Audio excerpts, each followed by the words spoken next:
Fair always strikes with me this idea of justice. To every injustice that we face in our own lives, there's always the other side of that too, and being like, there's something to be learned here, or there's empathy to be gained.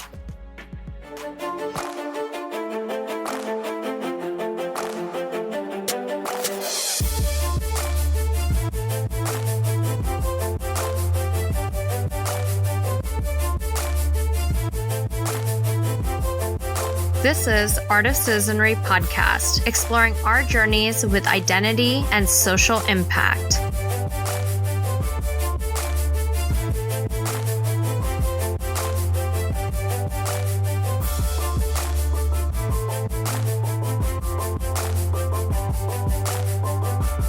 Hello, everyone. I would like to welcome you to the first episode of Art of Citizenry, where we explore the intersection of social impact, personal journeys, and power dynamics. I am Manpreet Kaur Kalra, your host and in-house storyteller.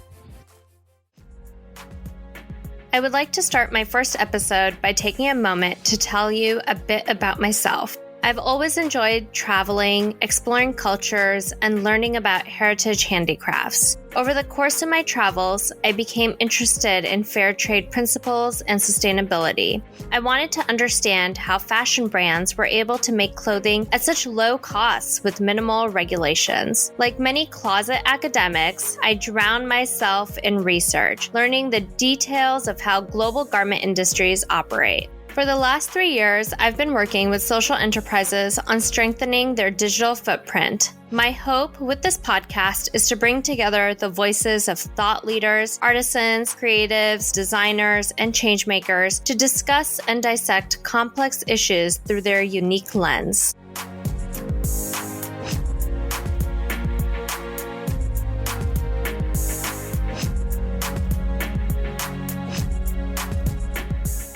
We are living through a time when economic inequalities are staring us right in the face. The way each individual approaches difference during a pandemic gives us insight into the systemic inequalities that continue to dictate how we each navigate through life. We each ride the waves of our unique advantages and disadvantages. These shape our understanding of experiences, cultures, and societies. As you work in a community of artisans, you start to really see what, how the problems really are versus how you perceive them.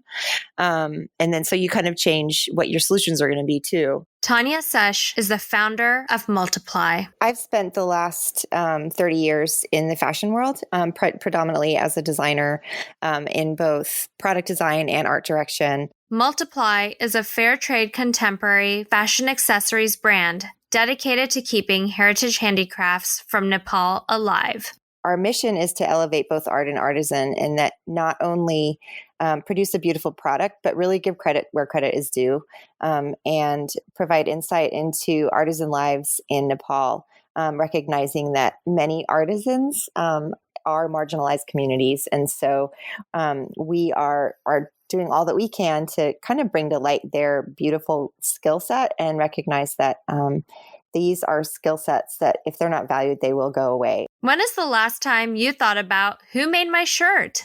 I think it's very frustrating at times to still feel like we live in such a consumer-driven society.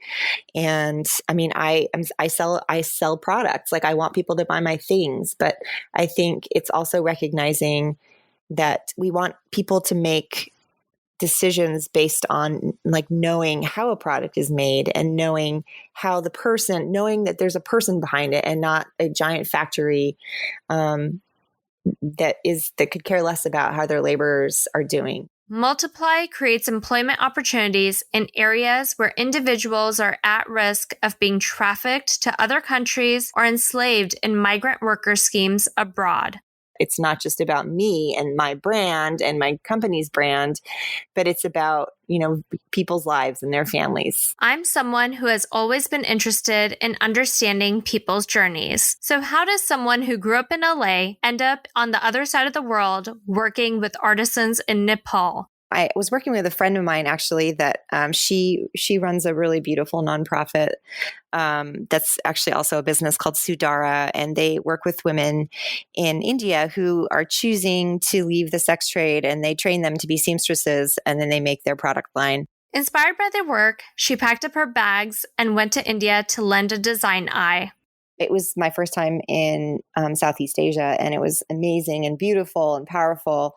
And, but it was also very heartbreaking to kind of see this pandemic of human trafficking that I had really never been exposed to before. And I actually never had really heard anything about it. And so to kind of just see it firsthand, and then also see the solutions that were creative as far as creating dignified working opportunities for women was extremely powerful. When Tanja came back, she knew something needed to change. I think once you are exposed to something like that, you can't really go back to your daily life unaffected by it. Over the years, the fashion world has gone from your classic 4-season fashion cycle to 52 fashion cycles. Welcome to the world of fast fashion. Working in a business that was so focused on fast fashion and just churning it out and really like marketing to the mass consumer, and just gross. Tanja decided to leave her job in 2010 and head back to Southeast Asia. Why can't we design like really beautiful, fairly contemporary products that my friends and people that I know that are in the design world and the fashion world would want to buy?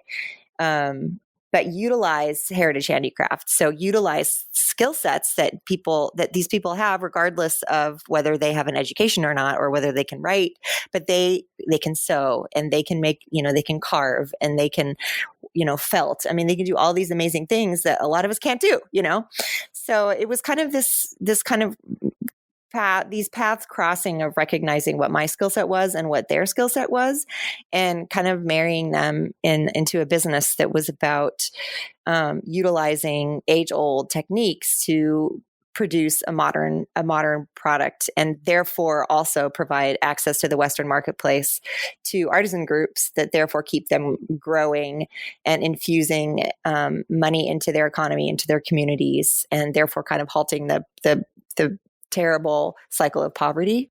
This time she spent 4 months traveling between India, Bangladesh, Thailand, Nepal, and Cambodia.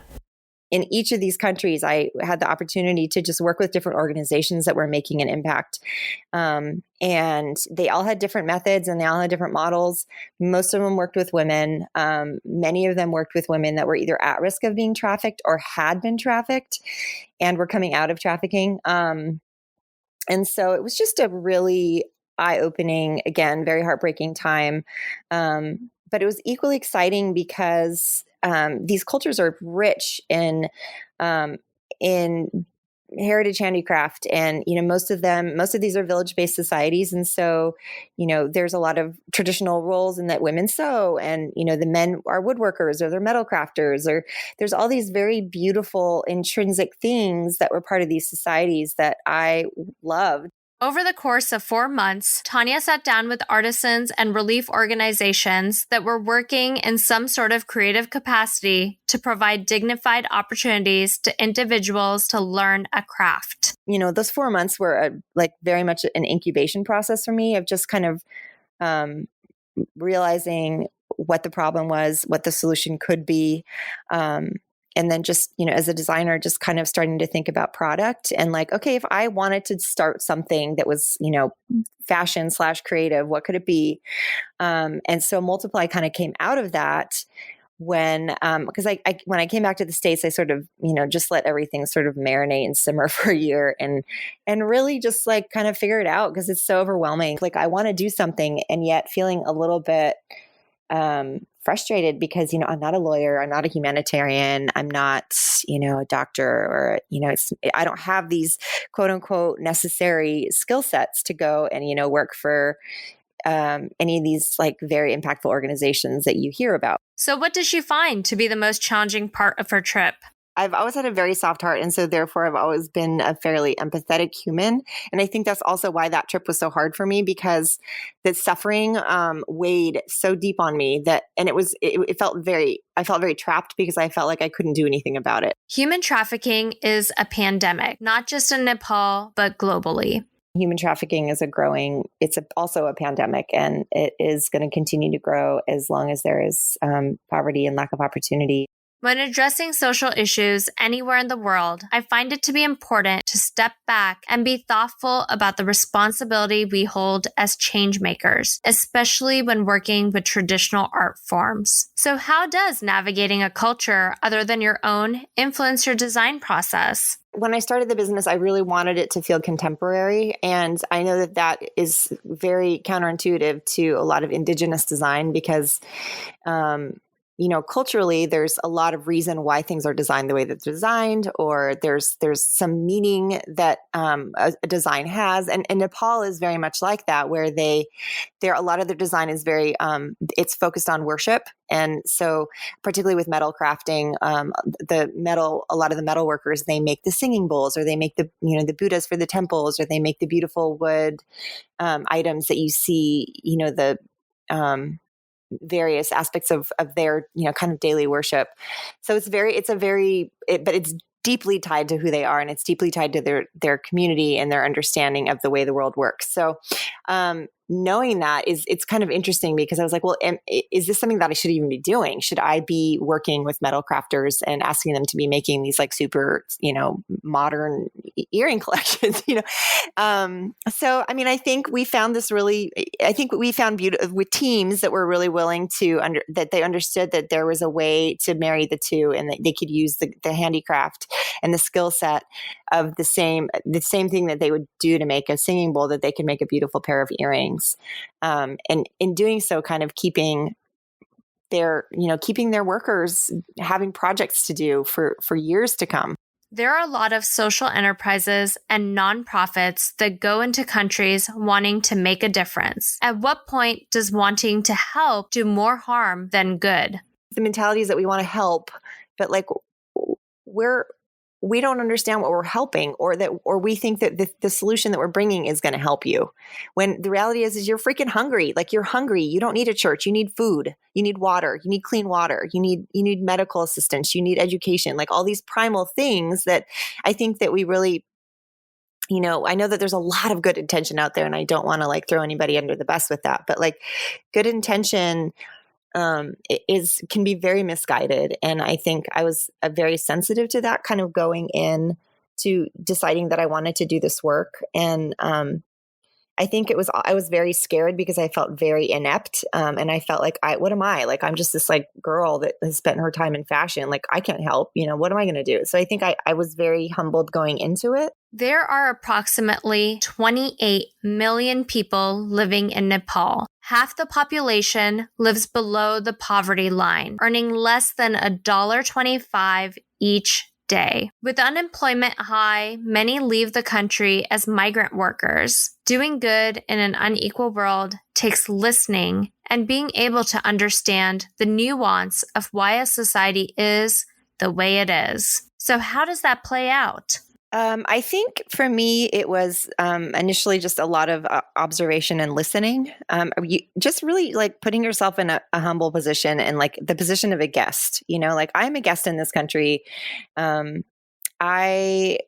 I admire this country. I admire the people. Like, understanding, sure, you can like read about Nepal, you can read about their history, you can read about their culture, but like, really, you have to go sit. You have to be in the midst of a community to like understand it. And I still feel like I understand it in a very small fraction of what it would be like if I was actually Nepali. This raises a really interesting concept. Cultural humility. Used in the world of global health, cultural humility encourages us to be the student, holding no assumptions, judgments, or prejudice when interacting with others. It also challenges social entrepreneurs, do-good travelers, and voluntourists to realize we have a limited understanding of the cultures we travel to and explore. I don't like when I see organizations come in thinking that they have all the answers and that they they have the big solutions that are they're going to, implant on a culture that they don't know anything about. I've struggled with that. And so I've always really tried to be sensitive to that and sort of align myself with organizations where I let them lead. Cultural humility encourages us to let others take the lead, letting them tell their story and meeting them where they are. So how does this play out? For me, it's always been just relationships and just, learning and sitting, just the same thing you would with any of your friends, is like being real and being authentic and not feeling like you have an angle. It's like they all know that I have a business. They all know that we have a business relationship. But like if there's a sense of caring there, that it's not just about the bottom line, that it's not about, that it's not about the buck, that it's about like, no, I'm working on your timeline. You're not working on my timeline. As much as I have deliveries and as much as I have people that, orders that I'm trying to fulfill, at the end of the day, it's really about like what you guys are capable of producing, in that it makes it also slow fashion, and that it also makes it like, conscious capitalism, and it also makes it, less like it is a harder thing for scalability, but it's also like, no, I care more about how, who makes it and how it's made than about the demand on the other side of it. While in fast fashion, orders are given to the maker with set expectations and limited communication, slow fashion is much more collaborative. For socially conscious designers like Tanja, the design process is as much about her vision as it is about the makers. I love Mulxiply. I love my place in it. I love designing. I love creativity. I found a tremendous amount of like healing in creativity and that process. And I think I recognize that when I'm working with the artisans as well, is that there's also the sense of meaning and purpose that they get in the work that they're doing. Their skill sets are really different than mine. Like as a designer, I can design, but I can't make that stuff. Like I can do very rough prototyping, but finding teams that were really excited about trying new things and then, saying, hey, you know what, that's a cool design, but I can make it better. That's always been really fun for me too, is like when I go in there and I have an idea and they're like, yeah, that's cool, but I know how to make it like better or, actually functional versus like, that's not going to hold. Or, so it really has become a collaborative experience. And I love that. That's absolutely my favorite part of the business is going and sitting side by side with, different artisans and watching them work, and then watching them take a design and change it and make it more beautiful and more functional and kind of put their stamp on it in a way that I could have never known to do. So what does sustainable change look like? I will say that one of my favorite things that's happened in the 10 years that I've been working with Nepal is there is this really cool groundswell of young design focused energy there, where there's like young people that love their country, they love being there, they have either lived or worked outside of the country, so they've been exposed to like some of the creature comforts of like a cool coffee shop or just various things that in the West that we like the art, kind of the artist culture and the makers markets and all that stuff. So we're kind of seeing that happen now in Nepal, where these like really cool, very inspired, incredibly talented, younger generation people are just really investing in like making things more designerly there. And so it's been fun for me to discover these like little groups and little businesses popping up all over the place and being like, hey, I want to support these guys. I want to like either partner with them and do a collaboration or just like buy their product and sell it here, because it's a way to like really elevate the economy in Nepal.